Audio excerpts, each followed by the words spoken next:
Welcome to the Tactical Games Podcast. I'm Nick Thayer, and I'm here with Nick Palacios. We're back. We're back. We are back. So today we're going to be doing our AAR from Iowa and New Hampshire. We had a really quick turnaround. So everybody got the week off, and then we got back on the road and flew back. We had let's kind of tell the story of what we did, what we've been doing for the past couple weeks. Oh, I don't even know where to start. Iowa. Yeah, I guess we start with Iowa.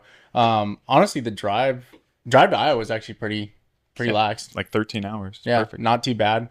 Got everything dropped off there. Honestly, the setup for Iowa was pretty solid, and then Friday came, and then we just got hammered with rain. Yeah, there at one point there was like 5 or 6 inches of water on the range. Yeah, on the wheelbarrow stage in particular, that water just kind of like all funneled into the middle of the range there. And I mean, the bags had like 5 or 6 inches deep worth of water. It was pretty funny. Yeah. Had rifle boxes kind of floating away. That hill that everybody hated had a nice little mud puddle. Yeah, it turned into a soupy puddle of mud. I like that stage. We got a lot of complaints about that stage. I mean, it was tough. It was hard. It time capped a lot of people that don't usually time cap. So, that was a frustration. And then there were other guys that came up to me that they're like, I never time cap, and I time capped on the stage, and it was good. It taught me where I need to go from here, and they had a good positive outlook on it. So I thought that was a fun stage. Could have made a little adjustment to it, but I mean, at the end of the day, like, it was tough. The shooting was good. Like, I thought it was a fun stage. What was your favorite stage in Iowa? Oh, my favorite stage in Iowa. I'd probably say the ropes and roofies was pretty cool. Yeah. I like that stage a lot. I liked shooting from the rooftops on those. I liked the long steel. The rope climbs were fun. Like, it's just a good stage. There's nowhere to really hide on that stage. You've really only got like a minute and a half on every single round. So you really have to make sure that you're being very efficient with your movements every time you're moving around. Do you remember what the target was? Was it 470 or was it 425? It was 465, okay. And it was the 24-inch steel that we had down there.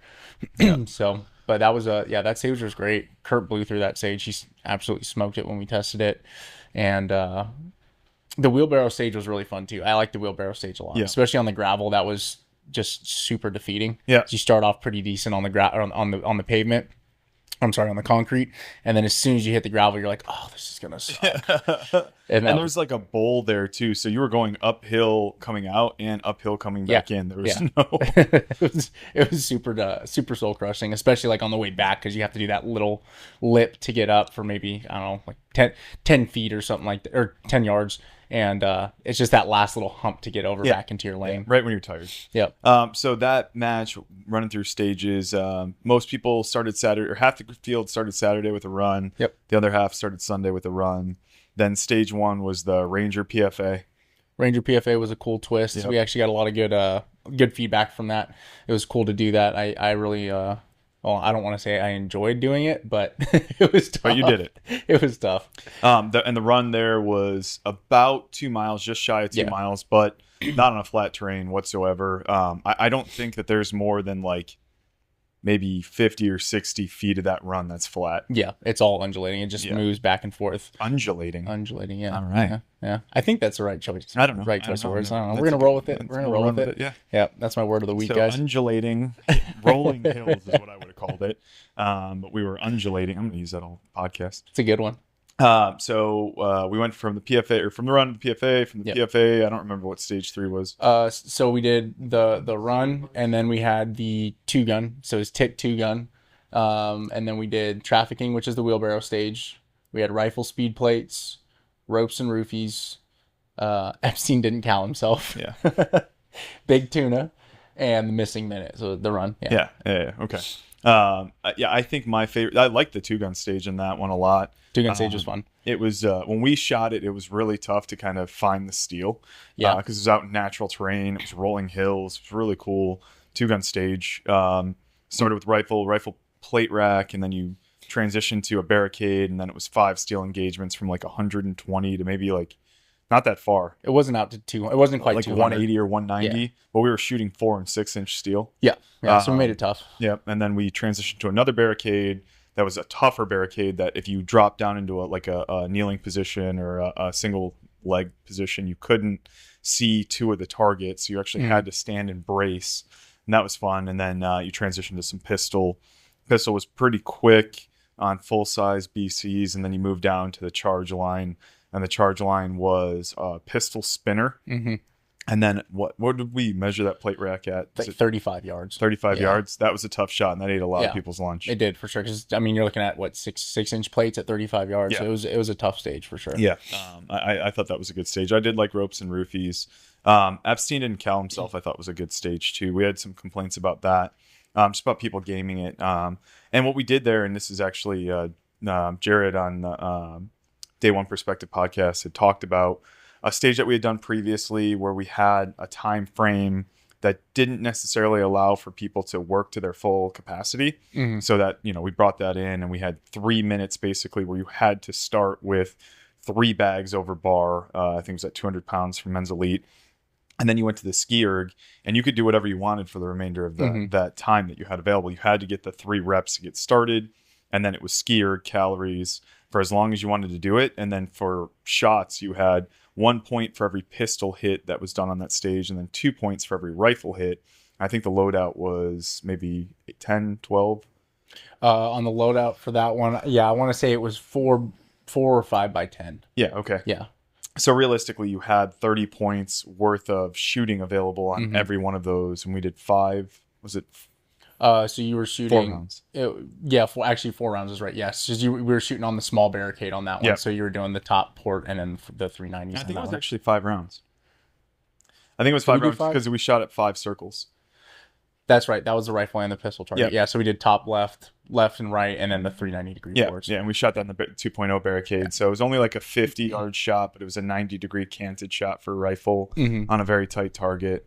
So yeah, I really like that stage. I picked a different strategy than some others. I think the guy that won it ended up just skiing the whole time.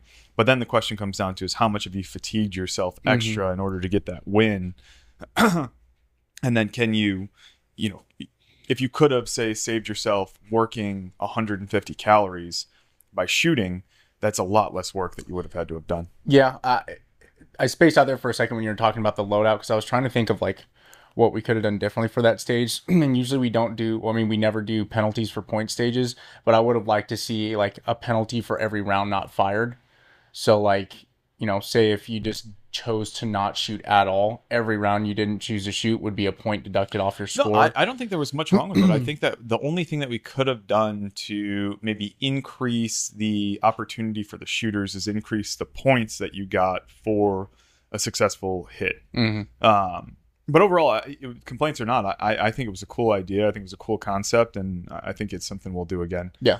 All right, so Iowa, great match, and we'll go into the specifics from Iowa. But let's talk a little bit more about our team's transition from Iowa. Yeah, so we finished up with our Iowa event, and we left that following day, Monday morning, and we drove from Iowa to New Hampshire because we were only about, I think, like 8 or 10 days out from the next event. So just logistically, it makes more sense for us always to leave from Iowa, drop our stuff off in New Hampshire, and then we were fly 8 out days to away Boston. from 7 days away from our start day of setup. Correct. Yeah. So that Monday we left, got there by Tuesday afternoon. We ended up driving a little bit later into the day than we had planned. So we ended up making some pretty decent time there on the back end. I think we got in probably sometime around like 4 o'clock on Tuesday. You guys did. We did, yeah.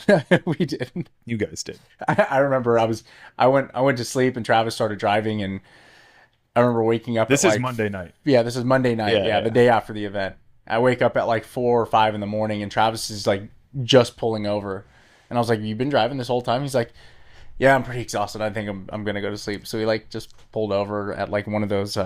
If you guys have ever been, what's that highway 95? Yeah, the toll highway there, and they have all those little like kind of pull in, pull out rest areas, and food restaurants, places to eat, gas, and all that. We just pulled over and found some lot lizards. Found a lot lizards. Cuddled us until we fell asleep, and then went and had Dunkin' Donuts together in the morning. But you got Dunkin' Donuts for yourself and didn't get Dunkin' Donuts for the rest of the crew. First of all, what's been alleged. It's not correct. I'll pull Travis in here right now. Travis and I went in to get Dunkin' Donuts, and before I left, I tried to wake Gil's lazy ass up. And I said, "Do you want breakfast? I'm getting Dunkin' Donuts." He goes, "Rah, rah, rah." The story is undulating. It can be. It can be at times, depending on who you're asking, apparently. And Gil didn't want anything. I got Travis and I coffee and food. He got a donut. I got breakfast. And went back in the truck, started driving, and Gil's like, can't. He woke up probably 30 minutes later. He's like, so are we going to get breakfast or are we just going to keep driving? I'm like, I asked you for breakfast, so he threw a fit about it. So we ended up stopping off at a place. We got to sit down breakfast. And Second breakfast. And he was upset because it was a goddamn hippie restaurant, as he calls them, as he devours his breakfast and says how good it is. But so you guys got in about 4. I think we got in at like 7:30 or something like that. It was pretty late. So we got in. We all unloaded the trailers, got everything, got all of our guns put away where they needed to be put away. Everything got in the truck. And we got in my truck. Thank God we didn't take the dually. We got in the white truck and we drove to Boston. Anthony Caterano, who's a competitor in the sport, invited us to his restaurant, which is in downtown Boston. Porzio's? Is that what it's called? Porzio's? You're thinking of Bob Porzio. Yeah, Bob Porzio is a competitor in the sport. I don't remember the name of it. I don't. It looked like pizza, but it wasn't pizza. Well, let's tell the whole story about what happened there. So we go to the downtown area to pull in, and my truck does not fit. Like a limo. My truck does not fit. So we're driving, and we're like looking out of the side windows to make sure that we're not going to run into cars that are parked on the street. Yeah. I mean, you had about a toothpick's width of space in between you and every other car on that road. And then we parked in a parking lot that Anthony has for the restaurant, and we it took a 12-point turn to even get in there. Got in this parking lot, and everybody gets out of the truck, and I knew it was a nicer restaurant, and you walked out with your cowboy hat on, and I was like, dirty as shit from sitting in a truck for 2 days. Hey bud, I think we should maybe not wear cowboy hats in this restaurant. And we went in and we got some looks for sure. It was a white tablecloth restaurant, fantastic food. Everything amazing. that we ate was incredible. It was the best thing that we could have eaten that night after the what we had done, and I think we were at like day 9 or day 10 by that point. And but that was awesome. So thank you, Anthony, very much for inviting us. He also brought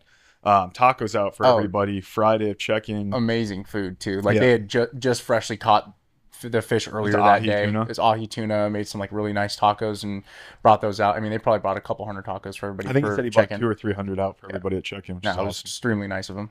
So we went and had dinner, drove off, got into our Airbnb, and we hit. I think our flight out was like we had to get up at like 3:40 or 4 o'clock in the morning, and our flight was at like 5:30. Yep. And we got on the plane, and everybody got back home, got to go home and have a little bit of rest. Yep. So that was Wednesday, and then Monday morning, you guys all flew out from Austin. I think back to Boston. And Gil flew from San Antonio. Did you guys meet, or no? He met us out here. Okay. Yeah. So everybody, half the team flew back to Boston from Austin, and then Ro and myself went out to Hat Creek and went out there for a course. We had an excellent time. That place is absolutely incredible. If you have the opportunity to go out to Hat Creek, I highly recommend it. We're going to try to get the team out there. I'm trying very hard to convince Brian to let us do a sniper challenge out there. I think I've got him. We'll continue to talk. More to come on that, obviously, as our schedule comes out for next year. But his facility, his property is 1,300 or 1,600 acres. He's got access to like 6,000 total and backed up by like a ridiculous amount. I think it's over 100,000 of BLM land behind him. So, and it's the side of a mountain. We climbed, I can tell you, a couple thousand feet in elevation while we were there. And he's just got some incredible things set up. So it would be the perfect place for Sniper Challenge. So hopefully that'll come to fruition this year. Or to just live. Or just to move forever. Yeah. I would quit the circus and move out to Brian's in a heartbeat. That's every carny's dream. Yeah. Quit the circus and move to the mountains. Yeah. So you guys, why don't you tell us a little bit about your weekend setup? Yeah, setup was great, man. We stayed in Seabrook, which is right on the beach. They have a boardwalk right down there. Chris, myself, Travis, Gil, we all got in on Monday. Got set up rolling. Honestly had a really smooth week of setup. It was pretty solid, and the SIG team was extremely helpful all throughout the week. Whether it was the marketing team, the on-site facilities team, anything that we needed assistance with, they were super helpful.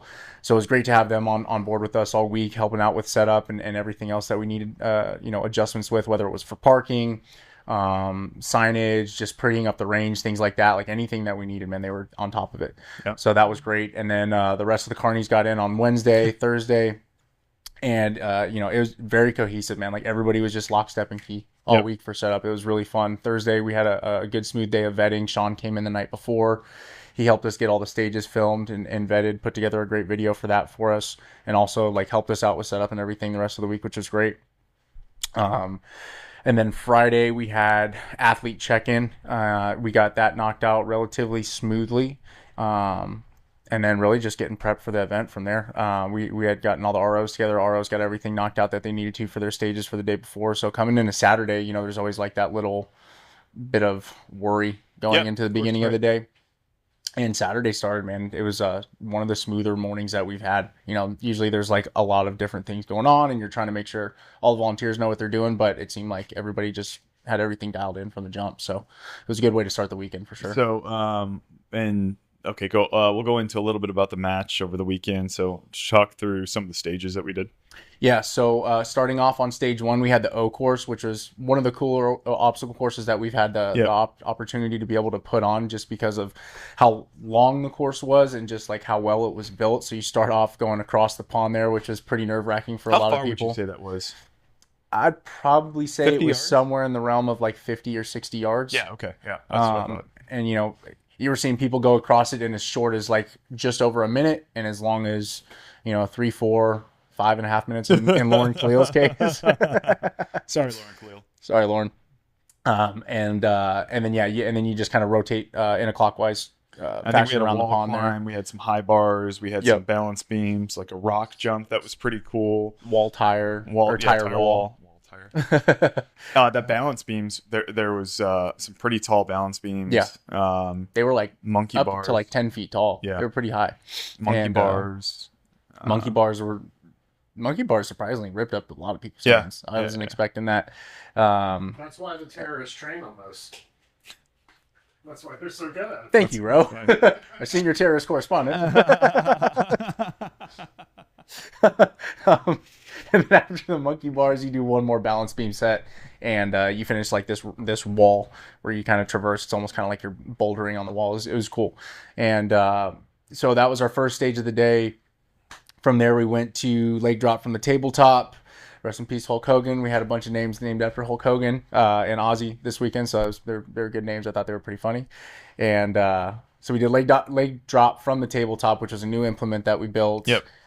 Consisted of 2 yokes with a tabletop built into the middle of them. So you basically stress carry from the beginning of the firing line, throw your bag on top, push it as far over as you can. You crawl under the yoke, and then you pull your bag off to the ground, pick it back up, stress carry it, and then grab your mags, and then you rinse and repeat that for 4 more rounds. One of my favorite stages we've done recently. I thought that was really fun. We've been wanting to do that particular build for that for a while. Yep. We did a version of it last year in Pennsylvania with 2x8s, and it worked, and it was still a cool stage, but I think this was really fun to be able to do. I liked the crawling underneath it. It made it really awkward. So that was stage 2. We shot out about 90, I think it was, it was 110 yards for rifle, and then we were shooting at about 18 or 19 yards for pistol on that one. And then third stage was the pistol speed plates. One of our classifiers, nothing crazy there. Stage 4 was Jesus Take the Wheelbarrow. That was a super tough stage, really long course. I tracked 400 meters. So when I was all said and done, it was 0.76 of a mile. So it was It was pretty far for those 3 rounds. So that's like 1,000 meters. Close to it, yeah.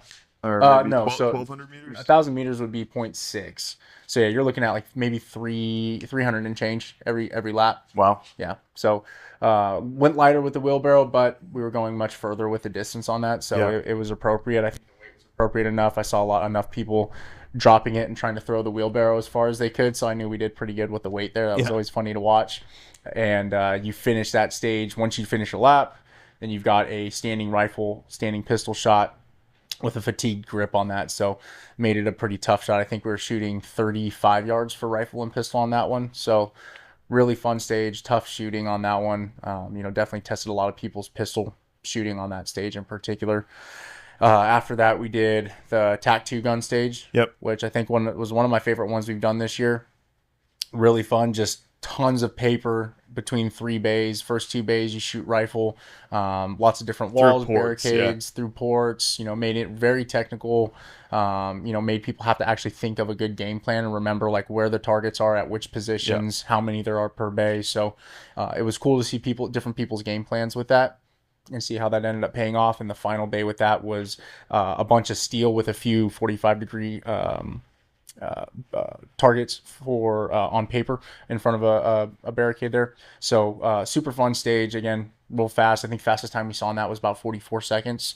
Anywhere between that and 55 a minute was a fast time for that stage. And then we went to the gauntlet after that. Kind of just we've done a similar version of that before, but basically you have your sandbags, and we had everybody carry 2 sandbags, so you had to drag them underneath the gauntlet on the way down. You shoot your firing sequence, and firing sequence for that one was rifle from the top V, and then your 45-degree ports, and then the square. And you were shooting about, I think it was 120, 130 for rifle on that one, and we were shooting at about 16 or 17 for pistol on that. And then on the way back, you're going bags and body over all the bars on the way back. Yep. So super fun stage, just kind of like one of those just grueling stages where you're just got to continually move through it to be able to make a good time on it. And then we finished off the weekend with the C2 stage, which is the long range where we shot out to 650. 8 people's lunch on that one. I was looking at scores on that one, getting these put together, and that made a lot of people's weekends. Did you see who the highest score was for hits on that?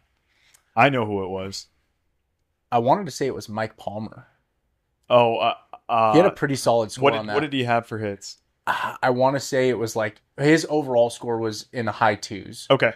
So I don't remember. We ended up getting rid of the scorecards before, so I couldn't see the differentiation between hits and that. Yeah. But he had the high score that I remember seeing on that stage. So I know Lupe got 40 hits on steel on that stage. Oh, wow. Yeah. Damn, that's impressive. Yeah. At 650. 6 misses at 650. Yeah, that's impressive. Yeah.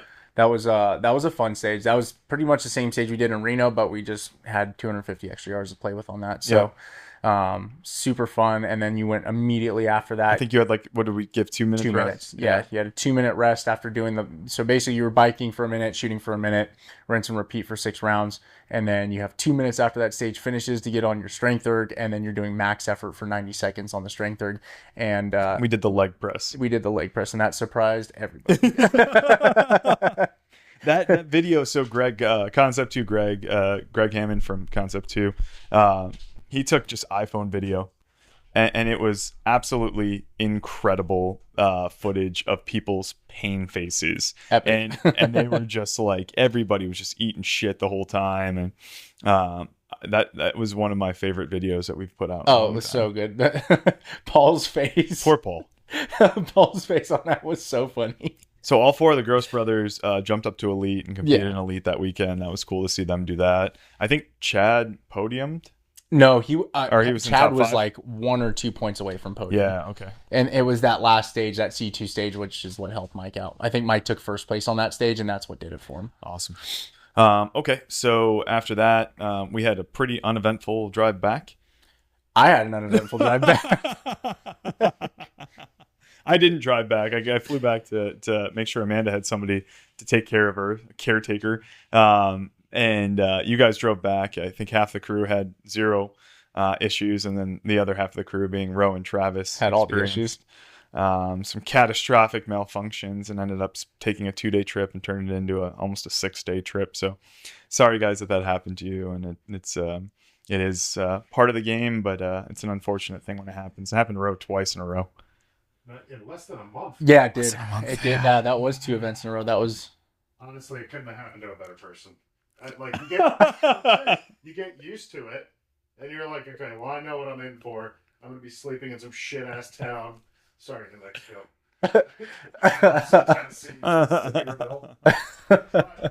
We did land every time something was catastrophic. We were at the best possible place for that to happen. Right. Yeah, you're in a place that had actual Buc-ee's. Yeah. Yeah, they had a Buc-ee's that they could go to, and I'm sure somebody got chicken strips from Buc-ee's. Here's a $90 receipt from Buc-ee's. We almost had to. It's all beaver nuggies. Travis and I were wearing the same clothes from Monday until I flew him out on Wednesday. Dirty bitches. And on Friday, I was wearing the same clothes I had on Monday. Hell yeah. Which I tried to wash in one of the hotels. Like in the sink? Well, I never washed in machines. With my clothes on. And just cry. Just cry. Nobody gets to me crying. I went to college. Uneventful. Uneventful. So team's back here. Everybody is back in the office, and we're gearing up for our next event here, which will be the team event in Utah. Team event in Utah. Yeah. Night Force team event. Excited, stoked to go out there and do some stuff in Night Force. We love that organization. They've been great partners, so really excited about the Night Force team event. I feel like we were just in Utah. Yeah, a year ago. God, feels like it was like 2 months ago. It does not feel like the year is cruising by. I know we're games here is like a dog year. Like a day on Mars. Guess so. It's like a soul. Soul. We're planning our 2026 schedule now, as a matter of fact. So oh yeah, should have that schedule out October and working on range contracts and getting everything going. All right, so let's jump into performance from Iowa. We'll get into Iowa first. Go Iowa first. Yeah, we'll go men's 60+ division. So you're in the first. You're going to drop it down to the third place. We'll start with third place. Give Jeff a little extra screen time. There we go. All right, so starting out third place with 60+ is Mr. Doctor, and I shouldn't say Mr. He didn't go to 7 years of evil medical school to call him Mr. Dr. Bob Hansen, 489.53 points in the 60+ division. Again, so one of the things that kind of skews this, if you're looking at place and performance, it's relative to the 50+ division. So understand the scores were broken out of that and taken from it. Although he had a killer rifle speed plates time for he did. He second in the 50+ division, so absolutely crushed that. Tick 2 gun, he did well too, 8th place finish. Other than that, he had a strong performance and finished the PFA, which is great. Yep. That was one of those things where I think we had like a mid 70s in the pass rate for that PFA, which was pretty cool. All right, let's go on to the next one.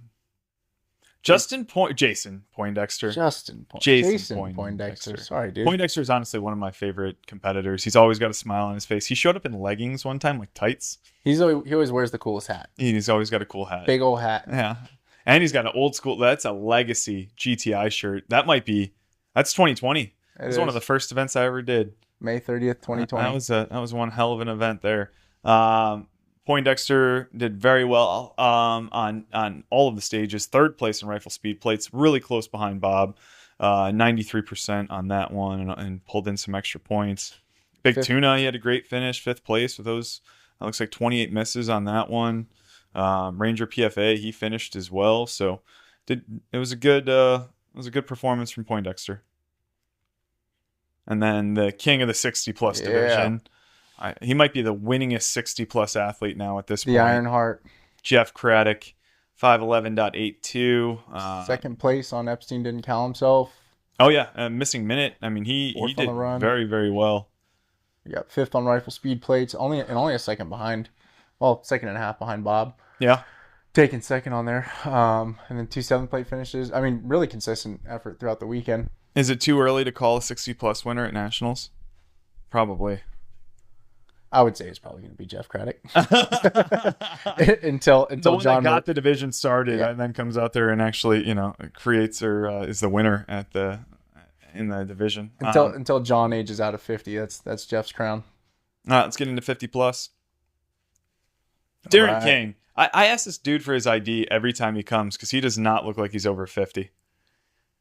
Yeah, he looks pretty damn good for his age, man. Yeah. And he's a hell of a shooter. He smoked it on both on Tick 2 gun and rifle speed plates.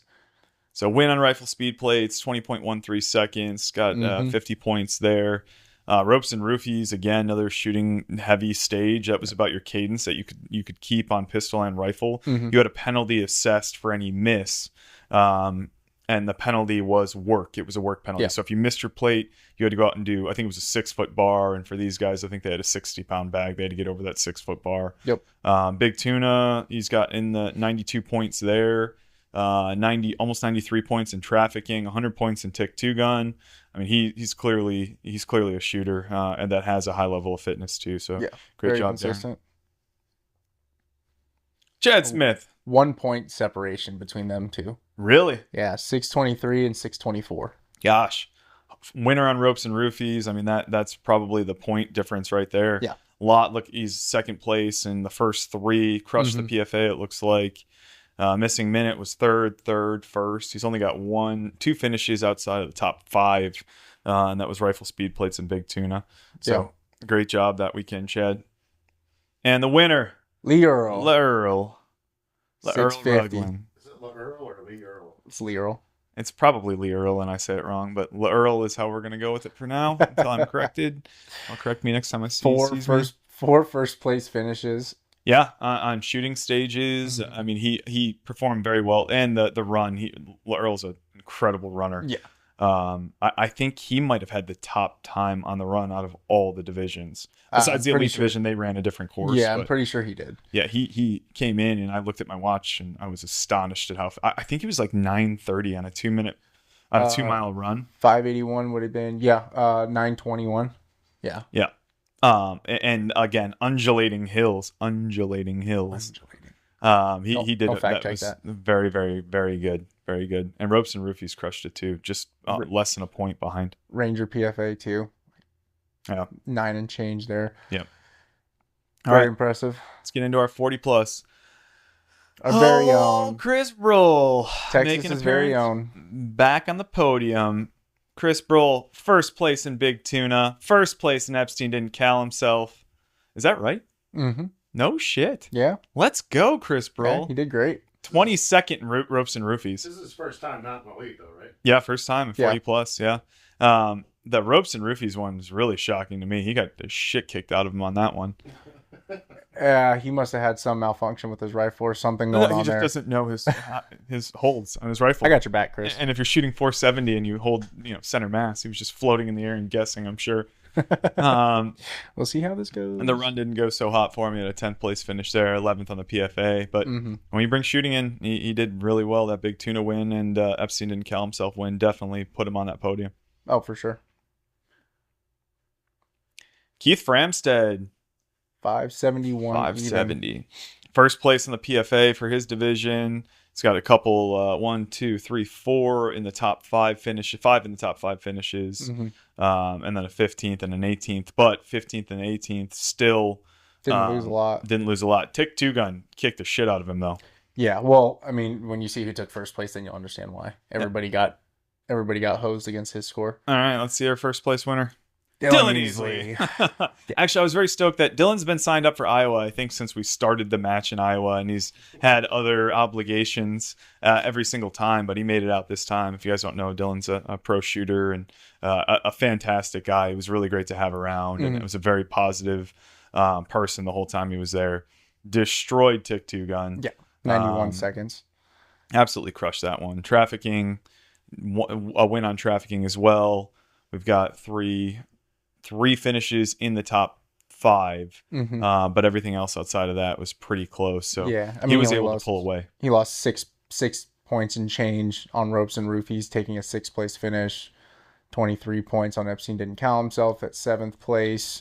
Even at a 13th place on Big Tuna, like if you're going to take a low score or a low placement, everybody time capped on that, and he only still lost 16 points there. So yeah, great job, Dylan. It was good to have you out there. Hopefully we'll see you again. Third place in women's tactical, Kelsey Coppola. 598 points. Bunch of 3rd place finishes, like super consistent all weekend. All 8 in the top 5. All 8 in the top 4, really. Yeah. Did great. She's got 90%.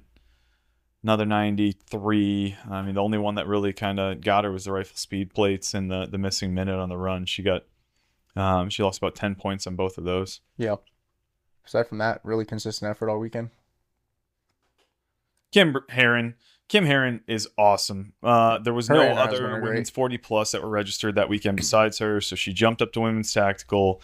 Ended up on the podium in women's tactical, and just some awesome finishes. She won the 2-gun stage for her division. Won Epstein Didn't Cal himself. Bunch of second places. Second place on the run. She pushed it. I saw when she came in. PFA second place. She didn't do worse than third place all weekend. No, I think she absolutely crushed it. That was awesome to watch, Kim. Good showing. And Kim and Bobby came up to me afterwards and showed me a photo of them before they started competing. Her and her husband were overweight and just kind of, I hate to put words in their mouth, but unmotivated. Found the sport, got motivated, lost weight, and have been awesome competitors since they've been around. So very happy that you guys are there, and really happy that Kim did so well in women's tactical. First place, Mindy Horn. Dominated. She is a gangster. That is the best overall score I think I've ever seen. She literally, if you look on Epstein didn't count himself. Yep. I think Kim got 148 points. Had she gotten 3 or 4 more points, she would have had a perfect score. She was damn close. That is one of the that might be the highest score I've ever seen too. 100%. I mean, she smoked every single stage, and by 3 points is the only thing that separated that from a perfect score. That's came awesome. Down to that. And she's got the big Zev rifle to take the big Zev rifle bank. Heck yeah. I think Nick Deininger's still looking for that bank. All right, so if you had to guess Danny's occupation, what would you say it is? Fucking cop, dude. No, it's a school teacher. Really? Yeah. When he came up to us, like, "You're a fucking teacher." He's like, "Yeah." Really? Yeah. Interesting. Baseball coach. Yeah, I think I hope he teaches like first grade or something like that, and just flexes down on those kids. Oh, for sure. That's Anytime hilarious. they get lippy. PFA ate his lunch a little bit, but other than that, some pretty solid scores. Yeah. 80, 85. Missing minute. Just under 80, 77, and 94. Big Tuna definitely helped him a lot. Yeah. Yeah, Second, third place finish on Epstein didn't count himself. solid performance on rifle speed plates too. All right, going to the second. There he is. There's the boy. Timmy Gross. 592 overall. I think I can see his chocolate milk mustache from here. Epstein didn't count himself. You're talking about a very, very small frame guy. I think he said he's 145 pounds. Yeah. And just smoked it. Awesome. Did very well on the run. Beat his brother. Beat Timmy. Won the PFA. At 19 years old, he's coming out there and just crushing people in a division that probably had 70 or 80 competitors. Oh, easily. And then our first place. My son. Taking first place. So proud of him. Oh, what a guy. So he had 597. Go back to Tim real quick. 592. So only a 5-point difference between them. Yeah. Very tight race between the two of them. The missing minute, the run, taking second place to his brother. Ranger PFA taking second place to his brother. Mm-hmm. Ropes and Roofies, though, that pulled him ahead. That 100 points there. And then a super solid performance on speed plates. Really kind of the only thing. Big Tuna ate a lot of people's lunch. I remember he said he was going to quit after he got done with that. That and Epstein didn't count himself, but he said that he doesn't move bags as well as Paul or Timmy does. So Timmy is stronger. There's no doubt about that. Yeah, and apparently faster too, and better looking. But it's not as good of a shooter. So here we go. Let's go to the next one. Crystal Herber. Crystal's one of our favorite competitors. She's been around for a long time. Continuing her streak on the podium. Third time she's been on the podium. I feel like every Iowa event she's on the podium. Yeah, at least a lot. I've been there 3 times now, and she's been on every single time. Last time it was Tac 2 Gun that just pulled her ahead of everybody else. She was like the only. I think that was last year. She was the only one that could clear the rifle plates in the women, and it bumped her up so high. She did well in the PFA, so whether it was physical or whether it was shooting, she performed incredibly well. So good job, Crystal, there. Christy Watson, another one of our 40-plus competitors, jumping into a tougher division.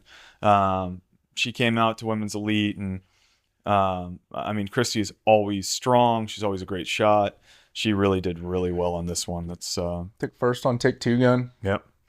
Big first Tuna on as Big well. Tuna. Bunch of third place finishes, and didn't finish lower than 5th. She can output power very, very well, so she did good there. Great job, Christy. And our winner, the Callan Remy. Callarino, the 604.94. Close scores still. First place on Ropes and Roofies. That was the first time. And when she finished that stage, she came off and she was like everything connected. For the first time, she was able to get her rifle dialed in, her pistol dialed in, which that stage did require both of those things. Mm-hmm. She shot awesome. It was great to watch, and that was a lot of fun. Tac 2 Gun went pretty well for her. PFA, she got beat. I don't know who beat her on the PFA, but that's she's a very, very strong woman. So that's pretty impressive. Oh, I bet Katie did. Oh, Katie it would Knight. have been Yeah, Katie. of course. Katie Knight's freak. Physically. Next up. Jake Neergarth, taking third in men's elite. It looks like he just got done landscaping. Yeah, he does. Yeah. That's a landscaper's hat. That is. He's got the dirt on him to prove it. Yep, exactly. 554 total score. Kind of back and forth throughout the weekend, but I mean, when he was placing lower, he didn't lose a ton of points aside from the missing minute. Really, that's what kind of ate him up pretty good. Yeah, he lost. Oh, well, actually, that was only a 50-point stage, so he lost 10 points there. So really not bad, honestly. All right, getting into second place for men. Jose Sahagun. Sagoon. I like that way better. I think the H is silent. Sahagun. Sahagun. Jose. Hole. 630.36. Tick two gun, good finish there. He went prone for the plates at the end for that 35-yard rifle shot, which was an interesting, nearly catastrophic. What stage? On the two gun stage. He went prone for the pistol shot. Dude, that was such a thing. When somebody did it, everybody's like, "Oh my god, you can go prone!" Oh, everybody just was like, nobody practices prone, so automatically they thought they were going to do well. Convinced Jimmy to do it too, and Jimmy immediately regretted it. Yeah. I think everybody that's not practiced that probably regretted it. Yeah. All right, going into our next shooter, first place, Jacob. 683, dominated. The only thing that buggered him was tick two gun. I don't know what happened there, but some issue. But aside from that, just super dominating all weekend. 15 seconds on rifle speed plates. All right. So any last minute things about Iowa? Anything else you wanted to add? Any call outs? No, man, I always enjoy going to that range every year.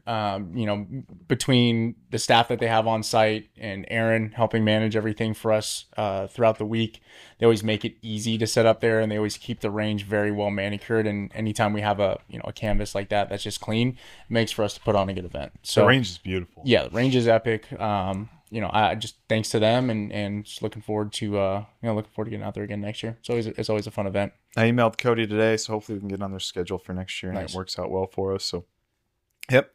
All right, let's get into Epping. Epping, New Hampshire.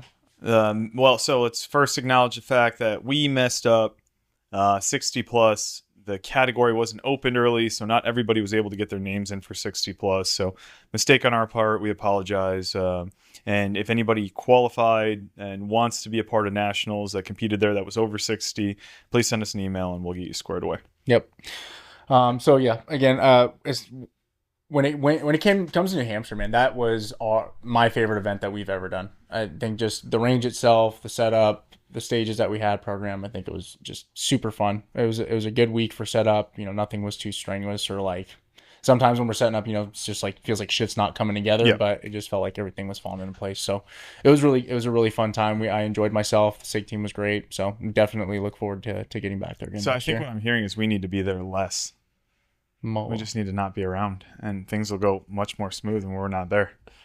That sounds about right. Just all the drivers in the Northeast would just fuck right off. Fucking chill the fuck out.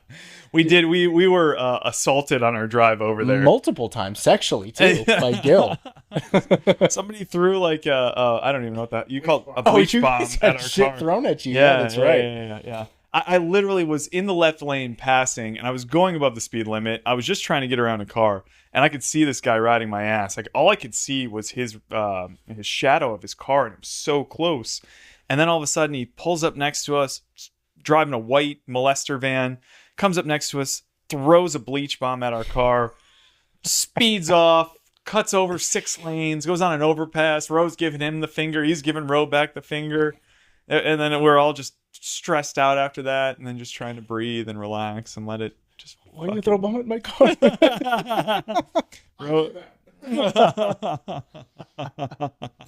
Yeah, we didn't get attacked on the way. We just dealt with really shitty drivers. I don't know what it is about the Northeast, man, but you guys drive like dicks. Like like in Indianapolis specifically, that's not the Northeast, but it's all the same. All the same, dude. They're all the Northeast to me.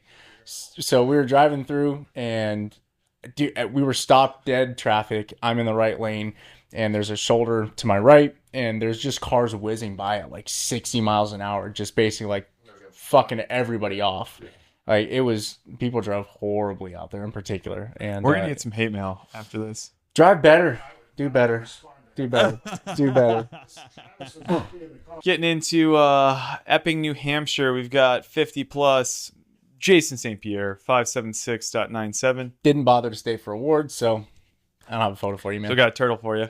Iron Man did really well. Iron Man, that's one hell of a score there. Which one was Iron Man? Was the that long was the C2 stage? The C2 stage. Mm-hmm. Great job. Third place in Hulkamania. Fourth place on leg drop. Jesus Take the Wheelbarrow was the one that kind of ate his lunch. Outside of that, he's all top 10 finishes. So great job, Jason. David Warman. Why is he like so mad? That looks like a boy band photo. I was gonna say it looks like yeah, that's much better than I was gonna say. Leg drop, second place finish. Crazy Train, second place finish. Iron Man, third place finish. Other than that, not a finish outside of the top 8. A lot in that 5th, 6th, 7th place range. Yeah. Great performance, David. Great job that weekend. And in first place, welcome back to the sport, John Lombardo coming back out swinging. 6:15.92, close race. Mm-hmm. He crushed the wheelbarrow stage. First place in Hulkamania. First place in Crazy Train. Did terrible on Iron Man.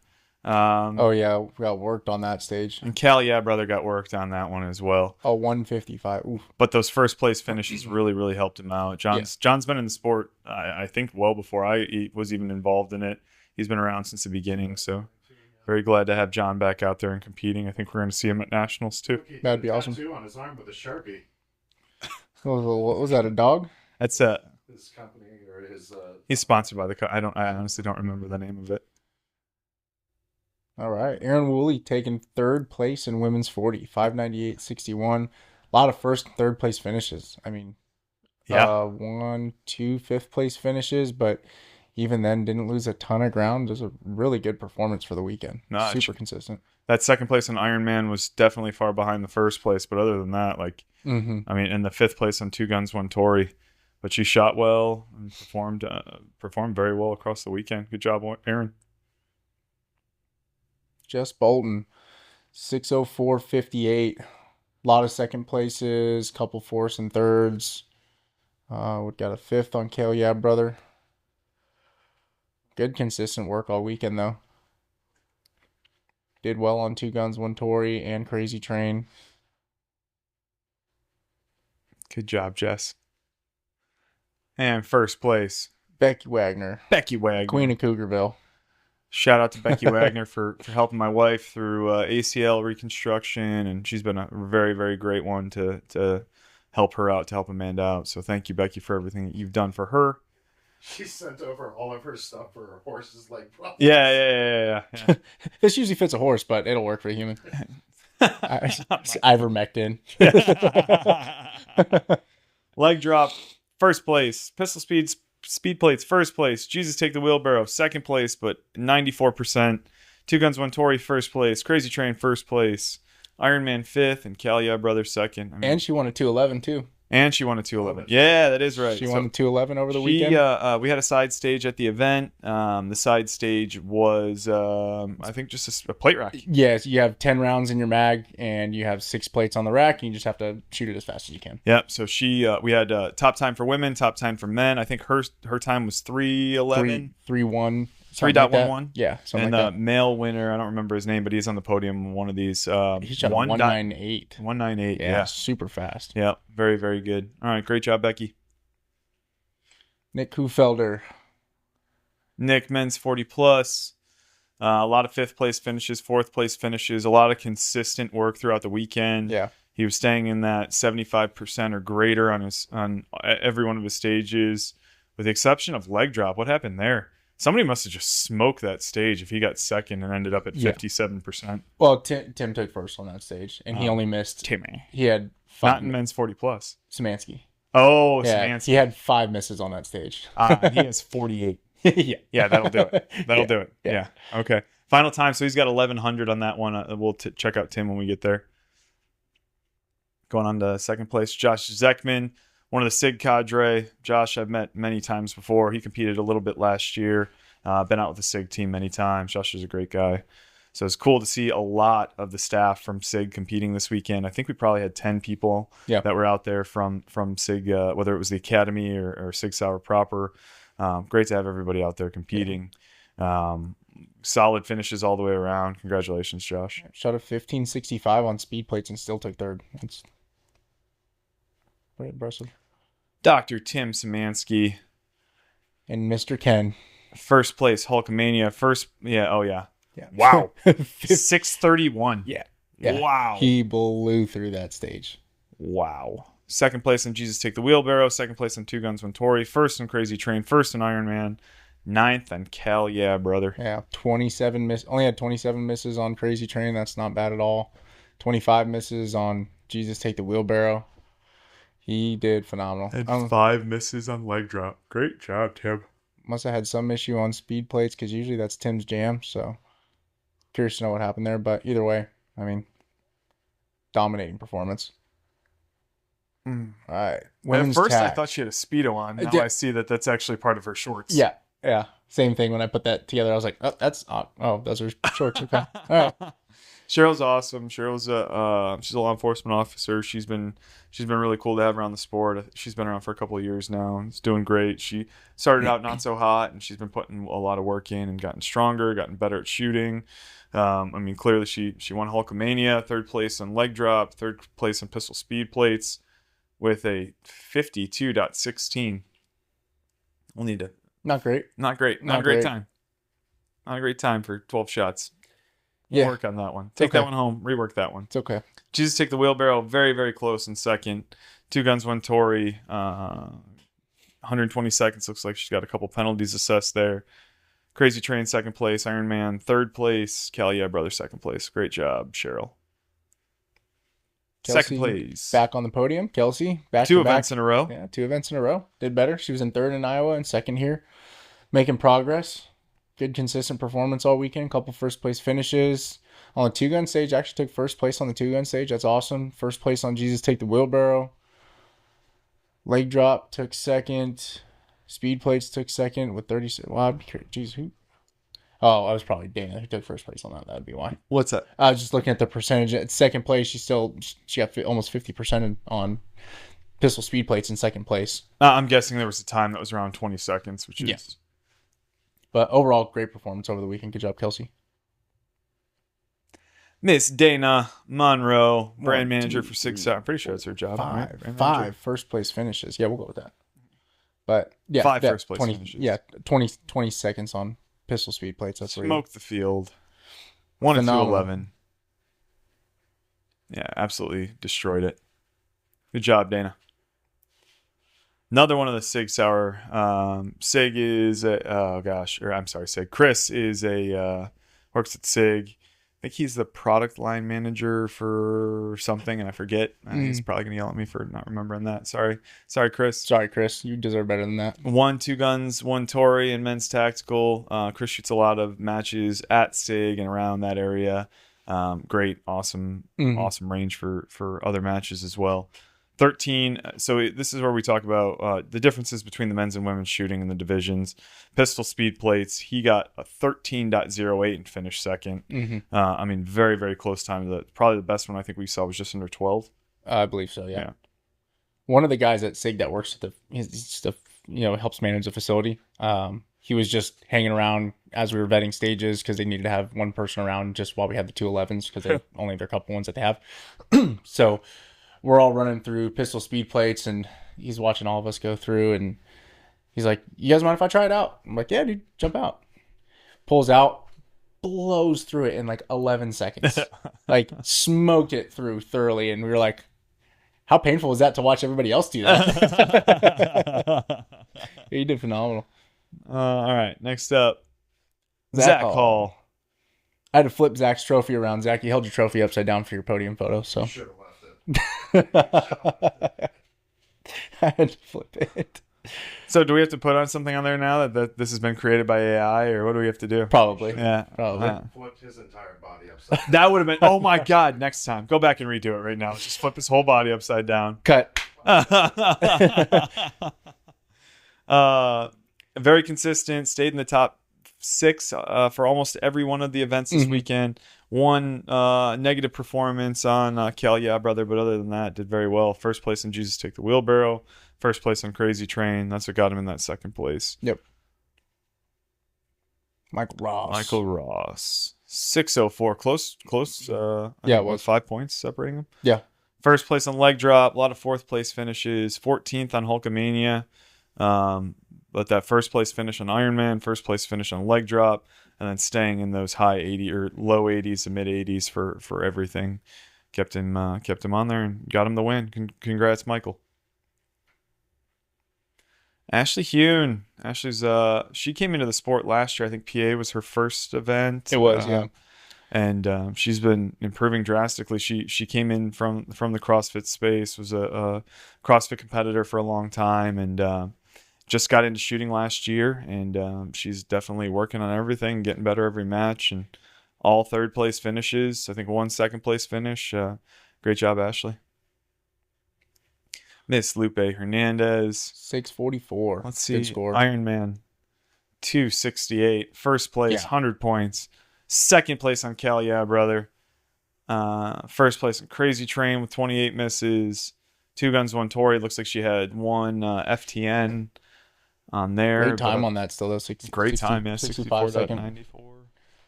Leg drop, a win with 17 misses. 21 misses on Jesus Take the Wheelbarrow.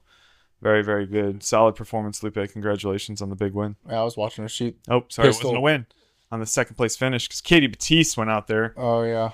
Showed people who was boss. Yeah, very dominating performance. First on Hulkamania, second on leg drop, but at 93%. First on pistol speed plates with 17.39. Jesus Take the Wheelbarrow first. 2 Gun Stage first. Crazy Train second. Again, 93 points on that one, 93% on that one. Second place on Ironman with almost an 89%. And then Cal Yeah Brother got a win there too. So dominating performance by Katie. Congratulations. Katie's last match, she was DQ'd for a procedural when she was clearing her gun, and I know she was pretty busted up about that. So her response to that was to come back and destroy the field for SIGs or at Sig Sauer. So congratulations, Katie, on that. Another SIG teammate, Mike Palmer. Mike's first time in Elite. Yep, Mike's first time in Elite. Mike is very, very strong, and obviously Mike can shoot very well. Very, very solid throughout, like just a consistent performance on everything that he did. Looks like he's in the 80s to 90s on pretty much everything. One drop was Crazy Train, where he was at 75. Hulkamania was at 74, but other than that, just, fought for it all weekend and it came up with a win. That first place on Ironman and that second place on Cal Yeah Brother, I think you said, pulled him out. It did, yeah. Yeah, him and Chad were battling back and forth all weekend for that third place spot, and Ironman was what did it for him, taking that first place finish on that. Big Sal Hernandez. Sal with a, I don't want to say a lackluster performance, but definitely not typical for what we would see from Sal as far as shooting goes. 2 Guns, 1 Tory, 45.888. We'll talk about Austin next, but Austin's run on that was fantastic. Stellar. So it looks like Sal lost about 3 points on that, about 5 points on leg drop, about 10 points in speed plates. I mean, you got eaten up on Hulkamania pretty well. Admittedly, we made Sal run up and down a mountain for 5 days straight before that, so he might have had some sore legs. I'm sure that played a factor into it for sure. But surprising on the shooting stages that he didn't take first on those. I would have bet that he would have, but you never know. It's Sal's first event back for the year. I know he's been competing a lot. He's been traveling a lot for various different shooting competitions. So, I'm sure we'll see him back in gear here in the next couple of events. Austin Green. Big Austin. Austin's first time competing in Elite. Austin, 6 Hour cadre. I think he's at the academy. Just absolutely solid performance. Blew through pistol speed plates and the 2 gun. Yeah, 44. 12.63. I think that was the top time of the weekend. For both of those, it was, yeah. He definitely destroyed. The video of him running through that 2 Gun stage is awesome. Yeah, it's so fun. It's so cool. This, but just like we were saying, all that hoser paper down there. It made for a badass video if you were running through it well. Crazy Train did well on 26 misses. Only had 11 misses on leg drop. Still took first place on that one. Phenomenal. Great job, performance. Good to see him on the podium in Elite. Looks like he let off the gas a little bit on Cal, yeah, brother, to end the weekend, but still pulled it out. I'm done yawning. We can switch over now. Yeah. Sorry. Listen, it's been a week. It's been a year. Sorry. I'm so sorry you had a rough week. I had a 101 seminar this weekend. I know. You have to deal with a lot of my phone calls. I'm tired, boss. I'm tired, boss. All right. So anything else about SIG you want to let out? Just an awesome venue. Yeah. I loved it. I loved it. I knew it was going to be one of my favorite events this year, and it definitely lived up to it. Team was great. Facility was great. The event was awesome. So couldn't have asked for a better event. We're also welcoming a new member onto our team. So Chris Gillespie is going to be joining the team full time. Mr. Mullet Man himself. And then who's the second one? Travis? We already talked about Travis. Podcast. Oh, yeah. Well, I guess Travis Cole, too, is the new I'm sorry, member of the Travis. team. Sorry. You also deserve better than that. Yeah. Welcome, Travis. Team's growing. Team is growing. Yeah. Doing everything that we can to put on the best events for you guys to make sure that the sport continues to grow and we can grow in different ways and make things as good as humanly possible, as good as what we can do with what we're doing.